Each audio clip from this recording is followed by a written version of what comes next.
Hello, welcome to our channel. எல்லாருக்கும் காலை வணக்கம். இன்றைக்கி நம்ம டைம் பார்த்திங்கன்னா 7:50 ஆகிடுச்சு. 7:50 அவர் 8 o'clock போகணுன்னு சொன்னார். அதனால் இன்றைக்கி ஒரு 6 o'clock எழுந்திரிச்சு நம்ம டிஃபன் லன்ச் ரெண்டுமே செஞ்சாச்சு. ஸோ என்னென்னு சொல்லி பார்த்துடலாம். ஃபஸ்ட்டு மார்னிங் ஸ்டார்டிங் பார்த்திங்கன்னா அவர் கஞ்சி குடிச்சிருவார். என்னென்னா மாப்பிள்ளை சம்பா கஞ்சி.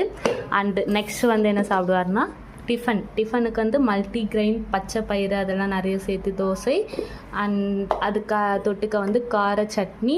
அண்ட் ஸ்நாக்ஸ் டைமில் ஒரு 11 o'clock பார்த்திங்கன்னா ஸ்வீட் கார்ன் இருக்குது, நெல்லிக்காய் இருக்குது, அண்ட் ஆப்பிள் இருக்குது, ஆரஞ்சு இருக்குது, பனானா இருக்குது. ஸோ இது ஏதாச்சும் ஒன்று சாப்பிட்டுப்பார். அண்ட் லஞ்சுக்கு பார்த்திங்கன்னா ஒயிட் ரைஸ் அண்ட் பொரியலுக்கு புடலங்காய் பொரியல் அண்ட் பாகற்காய் குழம்பு அண்ட் வாட்டர் பாட்டில். ஸோ இதுதான் இன்றைக்கான ஃபுட் ரெசிபி. ஸோ இது மாதிரி உங்கள் ஒய்ஃபோ இல்லை ஹஸ்பண்டோ இல்லை அம்மாவோ யாரோ ஒருத்தர் காலையில் எழுந்திரிச்சு சமைச்சு உங்களுக்காக கொடுப்பாங்க. ஸோ அவங்களுக்கு ஒரு லைக் போட்டுட்டு இதை அப்படியே ஷேர் அண்ட் சப்ஸ்கிரைப் பண்ணிவிடுங்க. பிடிச்சிருந்தா தேங்க்யூ.